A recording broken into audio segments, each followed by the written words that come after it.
দর্শক বন্ধুরা, চ্যানেল 16 এর পক্ষ থেকে আপনাদের সবাইকে শুভেচ্ছা। অতি সম্প্রতি অর্থাৎ গত 2-3 দিন আগে একটা ভিডিও ভাইরাল হয়েছে। সেটা হচ্ছে ইউরোপ জামাতে ইসলামের মুখপাত্র আবু বকর মোল্লার একটা বক্তব্য। তিনি সেখানে বলছেন যে ইউনূস সাহেবের এই আন্দোলনে কিন্তু ব্যাপক ভূমিকা আছে, জামাতেরও ভূমিকা আছে। অর্থাৎ এর জন্য লবিস্ট নিয়োগ করেছিলেন ডক্টর ইউনূস এবং জামাত সেখানে ব্যাপকভাবে সহযোগিতা করেছে, তারাও সেটার সাথে যুক্ত ছিল। আমরা তার বক্তব্যটি যদি একটু শুনে নিই তাহলে কথা বলতে একটু সুবিধা হবে। জি, ইউনূস সাহেবের কিন্তু এই আন্দোলনে অনেকেই জানেন না, ওনার কিন্তু একটি বড় ভূমিকা ছিল। উনি, আমি অনেয়ারের কথা বলছি, উনি একটি লবিং ফার্ম হায়ার করেছিলেন। ওই লবিং ফার্মের সাথে আমরাও কাজ করতাম, অর্থাৎ ওই লবিং ফার্মকে আমরাও ব্যবহার করেছি। ওনার টাকা খরচ করে, ওনার প্রতিষ্ঠানের টাকা খরচ করে শেখ হাসিনার বিরুদ্ধে উনি টাকা খরচ করে বিদেশের মাটিতে নট অনলি উনি পার্সোনালি কাজ করেছেন, উনি লবিং ফার্ম হায়ার করে কাজ করেছেন। যে কয়েকটা গোষ্ঠী আওয়ামী লীগ সরকারের ফ্যাসিজমের বিরুদ্ধে আন্তর্জাতিক বিশ্বে কাজ করেছে, জামাত এবং ডক্টর ইউনূস হচ্ছে তারা দুইটা স্টেক হোল্ডার্স। সুতরাং ডক্টর ইউনূস এই যে কাজগুলো করেছেন, আমি কিন্তু সেখানে টার্মস দেখেছি, তারা কোন টার্মস এর ভিত্তিতে এগ্রিমেন্টটা করেছে। তো বিদেশি লবিং ফার্মরা তো অনেক টাকা চার্জ করে, তো সেখানে রিটেন এগ্রিমেন্ট হয়। মানে ডক্টর ইউনূস সাহেব অনেক টাকা খরচ করেছেন, টার্মস অ্যান্ড কন্ডিশন কি ছিল, কত টাকা দিতে হবে, এই ভিডিওটা নিয়ে আমি কোনো বক্তব্য দেইনি। আমাকে একজন আবার রিকোয়েস্ট করলো, ভাই এই বিষয়ে কোনো কথা বলছেন না কেন? আমি বললাম, ভাই এটা তো পুরানো হয়ে গেছে। উনি বললেন যে না, এখনো একটা করেন না। তো এই ভাই আবু বকর মোল্লা সাহেব যে কথাটি বলেছেন খুবই চমৎকার এবং খুবই সুন্দর করে কথা বলেছেন, এবং এটা আমরা অনেক আগ থেকেই জানি।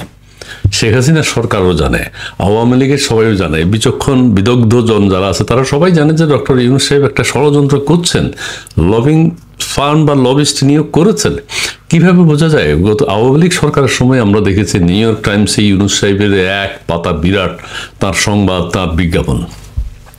আমরা দেখেছি তার সম্পর্কে বারাক ওবামা সহ আরো অনেক বিশ্ব নেতৃবৃন্দ স্টেটমেন্ট দিয়েছেন, সেটা ব্যাপকভাবে প্রচার হয়েছে। এর আগে আরো বিভিন্নভাবে ডক্টর ইউনূস সাহেবের বিভিন্ন কর্মকাণ্ড ডক্টর ইউনূস সাহেব একজন মহামানব হিসেবে উপস্থাপন করা হয়েছে, এবং বাংলাদেশ সরকারের বিরুদ্ধে ভিতরে ভিতরে লবিস্ট ফার্ম যারা অনেক টাকা নিয়েছেন গ্রামীণ ব্যাংক থেকে, তারা কিন্তু চক্রান্ত চালিয়ে গেছে কিভাবে আওয়ামী লীগ সরকারের পতন ঘটানো যায়।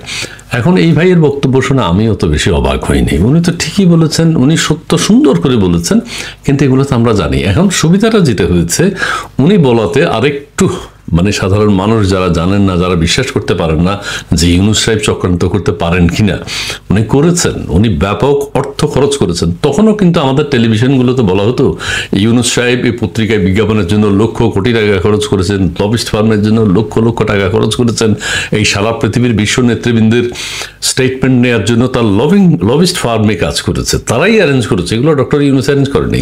ডক্টর ইউনূস সাহেব লবিস্ট ফার্মকে টাকা দিয়েছেন, তারাই বড় বড় বিজ্ঞাপন ছাপিয়েছে ইউনূস সাহেবের পক্ষে। উথাল পাথাল, মানে সরকারকে ফেলে দিতে হবে, এটাই ইউনূস সাহেবের বিরাট চক্রান্ত। He is the master mind. এই যে বিপ্লব ঘটে গেছে বাংলাদেশে, বলা হয় বিপ্লব ঘটেছে নাকি, যে আক্রমণ হয়েছে বাংলাদেশের উপর, ডক্টর ইউনূস সাহেব হচ্ছেন সব কিছুর পরিকল্পক। এবং দীর্ঘদিন জাতিসংঘের অনুষ্ঠানে তিনি একবার বলেছেন, ক্লিন্টন ফাউন্ডেশনের অনুষ্ঠানে তিনি তো বলেছেন ম্যাটিকুলাসলি ডিজাইন, উনি চমৎকার ইংরেজি বলেছেন এটা। এবং তার জীবনের ওই ইংলিশটাই সুন্দর ছিল, আর কোনো ইংরেজি ওনার সুন্দর নাই। বাংলা তো নাই, সুন্দর করে বাংলা বলতে পারেন না, বাংলা বলেন না, হাত নাড়া নাড়া কীভাবে এরকম এরকম বলেন, কিন্তু ইংরেজি ওই কথাটা ক্লিন্টন ফাউন্ডেশনের ওখানে চমৎকার বলেছেন। রিসেট বাটন পুশের কথা বলেছেন বিবিসির সাথে, সত্য কথা বলেন, ভালো লাগে, স্বীকার করেছেন তারা। কিন্তু আমরা জানি যাক স্বীকার করেছেন, ওই জন্য আমার কাছে ইউরোপের এই জামাতের নেতার এই বক্তব্যটা অত গুরুত্বপূর্ণ মনে হয়নি। তবে যেহেতু চাপ এসছে যে কথা বলেন এটা নিয়েও, সেই তো বললাম। আর এই ভাই যেটা বলেছেন ডক্টর ইউনূস এবং জামাত সহ, খেয়াল করবেন ডক্টর ইউনূস এবং জামাতে ইসলামী সহ একসাথে কাজ করেছে। এবং ইউরোপের যে নেতা আবু বকর মোল্লা, ওনারা ওই লবিস্ট ফার্মের সাথে যোগাযোগ করেছে, ফান্ডেড বাই ডক্টর ইউনূস, এবং জামাতে ইসলামও নিশ্চয়ই ফান্ড করেছে। জামাতে ইসলামের অস্তিত্ব সংকট দেখা দিয়েছে, তারাও তাদের যত আছে তাই নিয়ে ঝাঁপিয়ে পড়েছে ডক্টর ইউনূসের সাথে, এবং তারা সফল কাম হয়েছে, এবং সেটার বেনিফিশিয়ারি হলো ডক্টর ইউনূস। এবং ডক্টর ইউনূস যে একজন কি বলবো, ব্যারিস্টার ফুয়াদের মতো বলছে না ক্রিকেট হলো একটা ফাউল খেলা। ডক্টর ইউনূস সাহেব, আমি ফাউল বলবো না, ডক্টর ইউনূস সাহেব যে একজন মানে নোবেল কমিটিও কিন্তু একটা বিব্রত। নোবেল কমিটি দিয়েছেন নানান লবিস্ট ফার্ম ইউনূস সাহেবের পক্ষে কাজ করেছে, বারাক ওবামা সহ, হিলারি ক্লিন্টন সহ, যে কারণে দিতে বাধ্য হয়েছে। তারাও কোথায় দিয়েছে এখন নিশ্চয়ই তারা বুঝতে পারছে। এবং শেখ হাসিনা নিজে চিনেছেন ডক্টর ইউনূসকে গত সময়, এবং দেশবাসী এবং বিশ্ববাসীকে যখন চিনাতে গেছেন তখন ডক্টর ইউনূস সাহেব তার উপর আক্রমণ, যে লবিস্ট ফার্ম নিয়োগ করে যা করেছে সেটা আপনারা দেখেছেন। তবে ডক্টর ইউনূস কী জিনিস এটা কিন্তু দেশের মানুষের হাড়ে হাড়ে টের পাচ্ছে।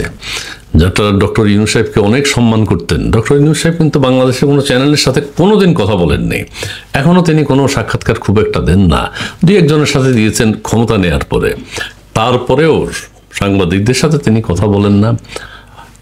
বাংলাদেশের চ্যানেলগুলোতে তিনি কোনোদিন নিজের সম্পর্কে বলেননি। বলতে গেলে তিনি তার যোগ্যতা সম্পর্কে আমাদের ধারণা হয়ে যেত। তিনি বিদেশি ভাষায় কথা বলেন, বিদেশিদের সাথে কথা বলেন, বিদেশি সংবাদপত্রের সাথে কথা বলেন, কি বলেন না বলেন, অগোছালো কথা বলেন, ইংরেজিতে বলেন, আমরা দেশবাসী হয়তো অত বুঝি না। কিন্তু ডক্টর ইউনূস আসলে কি সেটি এখন জাতি টের পাচ্ছে, এবং মাস্টার প্ল্যানের অংশ হিসেবে একটা সরকারকে উৎখাত করেছে। এবং তিনি এসে যে প্রতিহিংসা পরায়ণ হয়েছেন, যে ক্রোধ তার প্রকাশ হচ্ছে, সেটি দেশবাসী দেখতে পাচ্ছে। জামাতের এই ভাইকে, আবু বকর মোল্লা ভাইকে অনেক ধন্যবাদ। তিনি অন্তত, আমরা অনেকেই যারা মনে করেন যে এটা একটা ম্যাটিকুলাসলি ডিজাইনের পার্ট বাংলাদেশের এই চেঞ্জ, পরিবর্তন, সেটাকে সাধারণ মানুষের জন্য আরেকটু বোধগম্য করে দিলেন। ধন্যবাদ সবাইকে।